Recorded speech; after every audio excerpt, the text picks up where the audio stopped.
नमस्कार विद्यार्थी मित्रांनो, सर्वांचं स्वागत आहे आपल्या MPSC टाइम्स या यूट्यूब चॅनलमध्ये। मिशन कंबाईंड पूर्व परीक्षा 2024 फेब्रुवारी 2023 हे टार्गेट क्रमांक 11 आहे।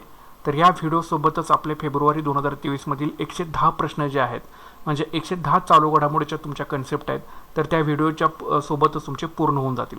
तर याच्या आधी जर तुम्ही व्हिडिओ बघितले नसतील तर नक्कीच सगळे बघून घ्या। एका प्लेलिस्टमध्ये तुम्हाला सर्व व्हिडिओ जे आहेत ते अवेलेबल करून दिलेले आहेत। सर्वांनी वेळ जाण्याआधी नक्कीच सर्व व्हिडिओ बघून घ्या। चालू घडामोडी स्कोरिंग विषय याच्यामध्ये जास्तीत जास्त स्कोर करण्याचा नक्कीच तुम्ही प्रयत्न करा। तर आता सुरुवात करूया। तर बघा, पहिला प्रश्न काय, खेलो इंडिया हिवाळी खेळांच्या तिसऱ्या आवृत्तीचं यजमान कोणतं शहर आहे? तर याचं उत्तर आहे गुलमर्ग। तर खेलो इंडिया हिवाळी खेळाची जी तिसरी आवृत्ती आहे ही कुठं होत आहे? तर गुलमर्गमध्ये होत आहे। तर खेलो इंडिया हिवाळी खेळांची तिसरी आवृत्ती अलीकडेच जम्मू आणि काश्मीरच्या केंद्रशासित प्रदेशातील गुलमर्ग येथे सुरू झाली। देशभरातील 1500हून अधिक खेळाडू 9 वेगवेगळ्या हिवाळी क्रीडा प्रकारांमध्ये सहभागी होणार आहेत। म्हणजे याच्यामध्ये किती खेळ केले जाणार आहेत? टोटल 9। यासाठी देशभरातील 1500हून अधिक खेळाडू जे आहेत यामध्ये सहभागी होणार आहेत। आतापर्यंत झालेल्या खेलो इंडिया हिवाळी खेळांच्या मागील दोन्ही आवृत्त्यांमध्ये अव्वल स्थान मिळवण्याचा मान हा जम्मू आणि काश्मीरला जो आहे हा मिळालेला आहे। तर लक्षात ठेवा, स्पोर्ट्स रिलेटेड करंट अफेअर्स प्रश्न आहे। तर खेलो इंडिया हिवाळी खेळांच्या तिसऱ्या आवृत्तीचं यजमान शहर कुठलं आहे? तर ते आहे गुलमर्ग। एकूण 9 खेळ प्रकार याच्यामध्ये खेळले जातात। देशभरातील 1500हून अधिक खेळाडू याच्यामध्ये सहभागी होणार आहेत। ज्या काही पाठीमागच्या 2 आवृत्ती झालेल्या होत्या त्याच्यामध्ये पहिलं स्थान मिळवण्याचा जो मान आहे हा जम्मू आणि काश्मीरलाच मिळालेला होता। तर लक्षामध्ये ठेवून घ्या। पुढील प्रश्न बघा, गॅझिएंटेप कॅसल हे इतिहासकालीन स्थळ कोणत्या देशात आहे? तर हा आंतरराष्ट्रीय घडामोडीवरचा प्रश्न आहे। गॅझिएंटेप कॅसल हे इतिहासकालीन स्थळ कोणत्या देशामध्ये आहे? तर याचं उत्तर आहे तुर्की या देशामध्ये हे गॅझिएंटेप कॅसल हे इतिहासकालीन स्थळ आहे। तर तुर्कस्तान आणि सिरियामध्ये झालेल्या भूकंपामुळे दक्षिण पूर्व तुर्कीमधील ऐतिहासिक स्थळ आणि पर्यटकांचे आकर्षण असलेल्या गॅझिएंटेप कॅसलचं मोठं नुकसान झालेलं आहे। तुर्कीमध्ये झालेल्या 7.8 रिश्टर स्केलच्या भूकंपात हा किल्ला कोसळला। पुरातत्व उत्खननानुसार रोमन काळात इसवी सन 2ऱ्या आणि 3ऱ्या शतकात हा किल्ला प्रथम टेहळणी बुरुज म्हणून बांधला गेला आणि कालांतराने त्याचा विस्तार झाला। अगदी अलीकडे ते गॅझिएंटेप संरक्षण आणि वीरता पॅनोरमिक संग्रहालय म्हणून काम करत होतं। ठीक आहे, तर या जे गॅझिएंटेप कॅसलला, ठीक आहे, याला काय झालेलं आहे, तुर्कीमध्ये जो भूकंप आलेला आहे 7.8 रिश्टर स्केलचा, त्याच्यामुळे हा किल्ला जो आहे, कॅसल किल्ला जो आहे तो कोसळलेला आहे। ठीक आहे, आणि हा रोमन काळामध्ये इसवी सन 2ऱ्या आणि 3ऱ्या शतकामध्ये एक प्रथम टेहळणी बुरुज म्हणून हा बांधला गेला होता आणि कालांतराने त्याचा विस्तार झालेला होता। अगदी अलीकडेपर्यंत हे संरक्षण आणि वीरता पॅनोरमिक संग्रहालय म्हणून काम करत होतं गॅझिएंटेप कॅसल जे आहे। बरे कुठं आहे? हे तुर्कीमध्ये, दक्षिण पूर्व तुर्कीमध्ये आहे आणि हे पर्यटकांचं आकर्षण असं केंद्र होतं। तर हे तुम्ही लक्षात ठेवा, 7.8 रिश्टर स्केलच्या भूकंपामुळे तुर्कीमधील हा गॅझिएंटेप कॅसल किंवा किल्ला जो आहे हा कोसळलेला आहे। पुढील प्रश्न बघा, प्रचंड भूकंपानंतर तुर्की आणि सिरियाला मदत देण्यासाठी कोणत्या देशानं ऑपरेशन दोस्त जे आहे हे सुरू केलेलं आहे? तर याचं उत्तर आहे भारत या देशाने ऑपरेशन दोस्त जे आहे हे प्रचंड भूकंपानंतर तुर्की आणि सिरियाला मदत करण्यासाठी सुरू केलं। तर विनाशकारी भूकंपानंतर तुर्की आणि सिरियाला मदत करण्यासाठी भारतानं ऑपरेशन दोस्त सुरू केलं। 7वे ऑपरेशन दोस्त विमान 23 टनाहून अधिक मदत सामग्रीसह भूकंपग्रस्त सिरियामध्ये पोहोचलं। परराष्ट्र मंत्रालयाच्या म्हणण्यानुसार फ्लाईटमध्ये 35 टनाहून अधिक मदत सामग्री आहे, त्यापैकी 23 टनाहून अधिक सिरियातील मदत कार्यासाठी आणि सुमारे 12 टन तुर्कस्तानमधील मदत कार्यासाठी आहे। मात्र हे तुम्ही फक्त लक्षात ठेवा की ऑपरेशन दोस्त जे आहे हे तुर्की आणि सिरियाला मदत करण्यासाठी भारतानं सुरू केलेलं होतं। ठीक आहे, तर हा आंतरराष्ट्रीय घडामोडीवरचाच प्रश्न आहे, मात्र हा इंडियाशी रिलेटेड हा करंट अफेअरचा प्रश्न आहे। नक्कीच लक्षात ठेवा, जे काही ऑपरेशन अभियान वगैरे जे होतात हे सगळं तुम्हाला माहीत असणं गरजेचं आहे। पुढील प्रश्न बघूया, 5व्या खेलो इंडिया युथ गेम्समध्ये कोणत्या भारतीय राज्याने पदक तालिकेमध्ये अव्वल स्थान पटकावलं? आता हा स्पोर्ट्स रिलेटेड करंट अफेअरचा प्रश्न आहे। तर 5व्या खेलो इंडिया युथ गेम्समध्ये महाराष्ट्रानं जे आहे हे पदक तालिकेमध्ये अव्वल स्थान म्हणजे प्रथम क्रमांक जो आहे हा पटकवलेला आहे। कुठल्या गेम्समध्ये? 5व्या खेलो इंडिया युथ गेम्समध्ये। तर मध्य प्रदेशात नुकत्याच संपन्न झालेल्या 5व्या खेलो इंडिया युथ गेम्समध्ये 56 सुवर्ण पदकांसह 161 पदकासहित महाराष्ट्र हे पदक तालिकेमध्ये पहिल्या क्रमांकावरती आहे। महाराष्ट्राने याआधी 2019 आणि 2020 मध्ये विजेतेपद जे होतं हे पटकावलेलं होतं।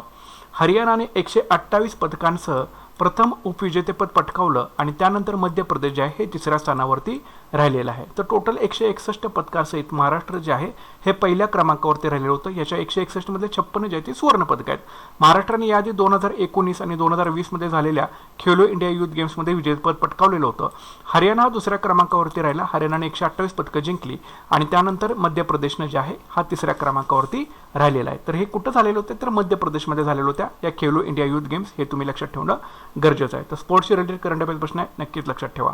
पुढील प्रश्न बघा, कोणत्या केंद्रीय मंत्रालयानं डिजिटल पेमेंट उत्सव सुरू केला? तर याचं उत्तर आहे इलेक्ट्रॉनिक्स आणि माहिती तंत्रज्ञान मंत्रालयाने डिजिटल पेमेंट उत्सव जो आहे हा सुरू केला.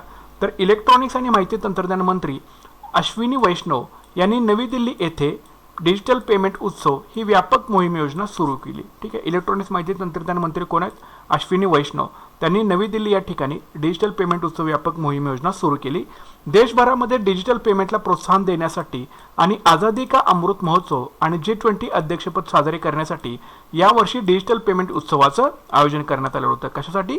देशभरामध्ये डिजिटल पेमेंटला प्रोत्साहन देण्यासाठी आणि आझादी का अमृत महोत्सव आणि G20 अध्यक्षपद साजरे करण्यासाठी यावर्षी डिजिटल पेमेंट उत्सवाचं आयोजन करण्यात आलेलं होतं. डिजिटल पेमेंट संदेश यात्रेलाही हिरवा झेंडा दाखवून नागरिकांना डिजिटल पेमेंट उपायांची जाणीव करून देण्यात आली. डिजिटल पेमेंटमध्ये चांगली कामगिरी करणाऱ्या बँकांना डिजिधन पुरस्कार जो आहे हा प्रदान करण्यात आलेला होता. तर लक्षात ठेवा, कोणत्या केंद्रीय मंत्रालयाने डिजिटल पेमेंट उत्सव सुरू केला? उत्तर आहे इलेक्ट्रॉनिक्स आणि माहिती तंत्रज्ञान मंत्रालय. इलेक्ट्रॉनिक्स माहिती तंत्रज्ञान मंत्री अश्विनी वैष्णव. नवी दिल्ली या ठिकाणी डिजिटल पेमेंट उत्सव ही व्यापक मोहीम योजना जी आहे ही सुरू झालेली आहे. ओके, तर हा जो प्रश्न आहे, ज्या काही योजना असतील त्याच्याशी रिलेटेड हा प्रश्न आहे. ज्या काही गव्हर्नमेंट आपल्या विविध गव्हर्नमेंट जे भाग असतील त्याच्याशी रिलेटेड करंट अफेअर्स प्रश्न आहे, नक्कीच लक्षामध्ये ठेवा. पुढील प्रश्न बघा, गुगल डुडलमध्ये सन्मानित करण्यात आलेली PK रोझी ही कोणत्या भाषेतील पहिली अभिनेत्री होती? तर याचं उत्तर आहे मल्याळम. मल्याळम या भाषेमधील PK रोझी ही पहिली अभिनेत्री होती आणि हिला गुगल डुडलमध्ये जे होतं ते सन्मानित करण्यात आलेलं आहे. तर बघा, PK रोझी ही मल्याळम सिनेमातील पहिली अभिनेत्री होती, लक्षात ठेवा. चित्रपटात अभिनय करून सामाजिक नियमांचे उल्लंघन करण्यासाठी PK रोझी ज्या होत्या त्या प्रसिद्ध होत्या. तिच्या 120व्या जयंतीनिमित्त त्यांना गुगल डुडलनं जे होतं ते सन्मानित करण्यात आलेलं होतं. PK रोझी या दलित उपजातीच्या होत्या आणि त्यांनी पारंपरिक कक्करीसी नट्टाकम शिकलेलं होतं. पारंपरिक जे कक्करमी नट्टाकम आहे याचा त्यांनी अभ्यास केलेला होता आणि त्या शिकलेल्या होत्या त्या. तिचा पहिला चित्रपट होता वेगाथा कुमारन. हा त्यांचा PK रोझींचा पहिला चित्रपट होता. द लॉस्ट चाइल्ड, म्हणजे याचं नाव काय? The lost child. 1928 मध्ये हा चित्रपट होता आलेला होता. तर ह्या गोष्टी तुम्ही लक्षात ठेवा. ठीक आहे, तर गुगल डुडलनं सन्मानित करण्यात आलेल्या PK रोझी कोणत्या भाषेतील पहिल्या अभिनेत्री होत्या? तर त्या मल्याळम या भाषेमधील पहिल्या अभिनेत्री होत्या. सांस्कृतिक घडामोडीचे रिलेटेड प्रश्न आहे. PK रोझी मल्याळम सिनेमातील पहिल्या अभिनेत्री होत्या. अभिनय करून सामाजिक नियमांचं उल्लंघन करण्यासाठी त्या प्रसिद्ध होत्या. 120व्या जयंतीनिमित्त त्यांना गुगल डुडलनं सन्मानित केलं. PK रोझी दलित उपजातीच्या होत्या आणि त्यांनी पारंपरिक कक्करीसी नट्टाकम शिकलेल्या होत्या. त्यांचा पहिला चित्रपट होता वेगाथा कुमारन. याचा अर्थ काय? The lost child. 1928ला हा आलेला होता. ठीक आहे, पुढील प्रश्न बघा, एव्हरग्लेड्स वेटलँड रिस्टोरेशन. एव्हरग्लेड्स वेटलँड रिस्टोरेशन प्रकल्प कोणत्या देशाशी संबंधित आहे? आंतरराष्ट्रीय घडामोडीवरचा प्रश्न आहे. एव्हरग्लेड्स वेटलँड रिस्टोरेशन प्रकल्प कोणत्या देशाशी संबंधित आहे? तर याचं उत्तर आहे USA, म्हणजे अमेरिका या देशाशी संबंधित हा एव्हरग्लेड्स वेटलँड रिस्टोरेशन प्रकल्प आहे. एव्हरग्लेड्स ही अमेरिकेच्या फ्लोरिडा राज्याच्या दक्षिणेकडील भागात असलेली एक आदर परिसंस्था आहे. ठीक आहे, एव्हरग्लेड काय आहे? अमेरिकेच्या फ्लोरिडा राज्याच्या दक्षिणेकडील भागात असलेली एक आदर परिसंस्था आहे. हे उष्णकटिबंधीय प्रदेशातील मोठ्या ड्रेनेज बेसिनच्या दक्षिणेकडील अर्ध्या भागात पसरलेलं आहे. या पाणथळ परिसंस्थेत हवामानातील चढ उतार, अधिवास नष्ट होणे आणि पर्यावरणाचा ऱ्हास यांचा अनुभव येतो. ही पाणथळ जागा किंवा आदर जागा जी आहे ही पुनर्संचित करण्यासाठी 10 अब्ज US खर्चासह 35 वर्षांची योजना जी आहे ही लागू केली जात आहे आणि हा जगातील सर्वात मोठा आणि सर्वात महाग पर्यावरणीय पुनर्संचयन प्रकल्प आहे. आंतरराष्ट्रीय घडामोडी प्लस एन्व्हायरमेंटशी रिलेटेड हा करंट अफेअर्स प्रश्न आहे, नक्कीच लक्षात ठेवा.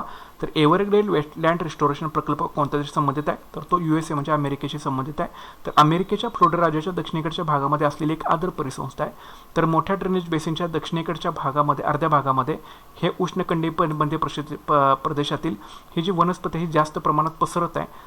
या पाणथळ परिसंस्थेमध्ये हवामानातील चढउतार, अधिवास नष्ट होणं, पर्यावरणाचा ऱ्हास यांचा अनुभव येतो आणि ही पाणथळ जागा पुनर्संचित करण्यासाठी अमेरिका जी आहे ही 10 अब्ज US एकूण 35 वर्षाची योजना जी आहे ती आखत आहे आणि हा जगातील सर्वात मोठा आणि सर्वात महागडा असा पर्यावरणीय पुनर्संचयित प्रकल्प आहे. तर लक्षात ठेवा. पुढील प्रश्न बघा, ऑपरेशन आग कोणत्या राज्याच्या पोलिसांशी संबंधित आहेत? ज्या काही राज्याशी रिलेटेड काही चालू घडामोडी असेल त्याच्याशी रिलेटेड करंट अफेअर्स प्रश्न आहे. तर ऑपरेशन आग जे आहे हे केरळ राज्याच्या पोलिसाशी संबंधित आहे. तर बघा, केरळ पोलिसांनी अलीकडेच ऑपरेशन आग अंतर्गत 113 जणांना अटक केली आहे, जे विविध गुन्हेगारी प्रकरणामध्ये आरोपी आहेत. केरळ समाजविरोधी गतिविधी म्हणजे प्रतिबंध कायद्याअंतर्गत ज्यांना अटक करायचं आहे त्यांना पकडण्यासाठी छापे टाकण्यात येत आहेत. राज्य पोलिसांच्या इतर उपक्रमामध्ये विशेषतः महिलांच्या सुरक्षेसाठी पिंक पेट्रोल आणि ज्येष्ठ नागरिकांसाठी प्रसंती यांचा समावेश आहे. तर हे पिंक पेट्रोल सुद्धा हे केरळ राज्याशी निगडीत आहे आणि प्रसंती हा कार्यक्रम सुद्धा केरळ राज्याच्या पोलिसांशी निगडीत आहे. ज्येष्ठ नागरिकांसाठी प्रसंती आणि महिलांच्या सुरक्षेसाठी पिंक पेट्रोल. तर या गोष्टी तुम्ही लक्षात ठेवा. तर ऑपरेशन हा कोणत्या राज्याच्या पोलिसांशी संबंधित आहे? केरळ.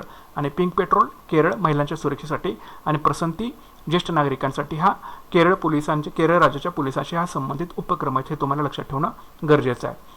पुढील प्रश्न बघा, आंतरराष्ट्रीय क्रिकेटमधून निवृत्ती जाहीर करणारा ॲरोन फिंच कोणत्या देशाचा क्रिकेटपटू आहे?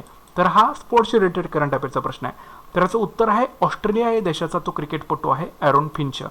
ऑस्ट्रेलियन पुरुष T20 कर्णधार ॲरोन फिंचनं आंतरराष्ट्रीय क्रिकेटमधून निवृत्ती जाहीर केली. 36 वर्षीय खेळाडूने 2021 मध्ये ऑस्ट्रेलियाला पहिला T20 विश्वचषक जो होता हा जिंकून दिलेला होता 2021 मधला. ॲरोन फिंचने 2011 मध्ये इंग्लंड विरुद्ध त्यांनी पदार्पण केलं आणि पदार्पण केल्यानंतर खेळलेल्या 103 पैकी 76 T20 आंतरराष्ट्रीय सामन्यामध्ये त्यांनी ऑस्ट्रेलिया संघाचं नेतृत्व केलेलं होतं. 103 पैकी 76. ठीक आहे. नंतर गेल्या सप्टेंबरमध्ये तो ऑस्ट्रेलियाचा एकदिवसीय कर्णधार म्हणून निवृत्त झाला. तर लक्षात ठेवा, ॲरोन फिंच जो आहे हा ऑस्ट्रेलियाचा क्रिकेटपटू आहे आणि त्याने नुकतीच क्रिकेटमधून निवृत्ती जी आहे ती जाहीर केलेली आहे. ठीक आहे. तर हा T20 संघाचा कर्णधार होता ऑस्ट्रेलियाचा. त्यांनी 2021 मध्ये ऑस्ट्रेलियाला पहिला T20 विश्वचषक जिंकून दिलेला होता. इंग्लंड विरुद्ध त्यांनी 2011 मध्ये क्रिकेटमध्ये पदार्पण केलं होतं.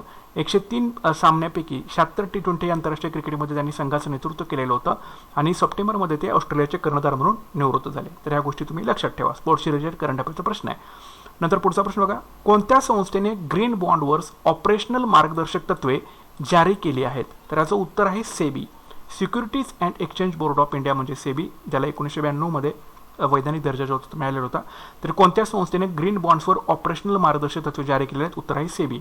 तर भांडवली बाजार नियामक सेबीनं ग्रीन बॉन्ड्सवर ऑपरेशनल मार्गदर्शक तत्वे सुरू केले आहेत, ज्यात जारीकर्त्यांना वार्षिक अहवाल आणि आर्थिक निकालांसह अतिरिक्त खुलासे करण्यास सांगितलेलं आहे. ऑपरेशन ऑफर दस्तऐवजातील अशा कर्ज रोख्यांच्या पर्यावरणीय स्थिरतेच्या उद्दिष्टांशी संबंधित खुलासे आहेत. ठीक आहे. याशिवाय ग्रीन बॉन्ड जारी करणाऱ्यांना प्रकल्पांची पात्रता निश्चित करण्यासाठी अवलंबलेल्या निर्णय प्रक्रियेचं संक्षिप्त तपशील जे आहेत हे जारी करावे लागणार आहेत.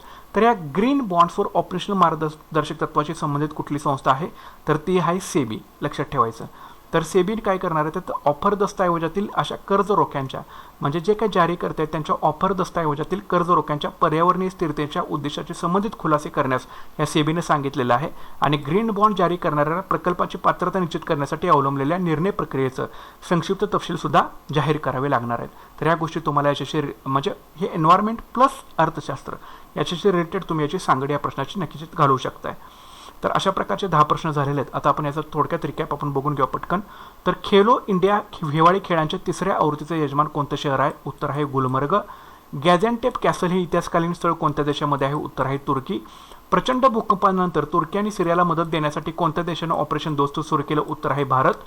5व्या खेलो इंडिया युथ गेम्समध्ये कोणत्या भारतीय राज्याने पदक तालिकेमध्ये अव्वल स्थान पटकावलं? उत्तर आहे महाराष्ट्र. कोणत्या केंद्रीय मंत्रालयाने डिजिटल पेमेंट उत्सव सुरू केला? इलेक्ट्रॉनिक्स आणि माहिती तंत्रज्ञान मंत्रालय.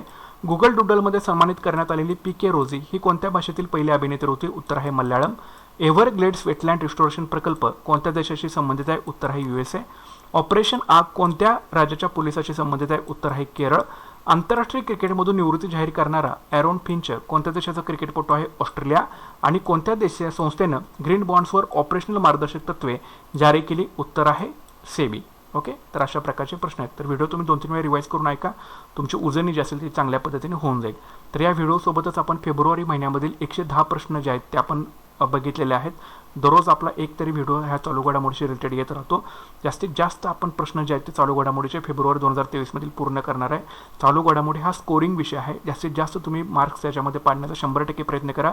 2024ची पूर्वपरीक्षा तुमची निघण्यामध्ये कंबाईनची चालू घडामोडी हा नक्कीच तुम्हाला मदत करू शकेल. यासाठी तुम्ही आपलं चॅनल नक्की सबस्क्राईब करा. सगळे व्हिडिओ बघत चला. व्हिडिओला लाईक करा. चांगली कॉमेंट व्हिडिओ खाली नक्कीच करा. ठीक आहे. आणि वेळ जाण्याआधी सगळे व्हिडिओज आपले एकदा बघून घ्या. ठीक आहे. नक्कीच. आणि व्हिडिओ ऐकताना नोटबुक आणि पेन सोबत घेऊन बसा. महत्त्वाचे मुद्दे नोट डाऊन करत चला. म्हणजे तुमचेसुद्धा नोट्स साईड बाय साईड या बनायला सुरुवात होऊन जाईल. तर भेटूयात आता पुढच्या लेक्चरमध्ये. So thanks for watching guys and all the best.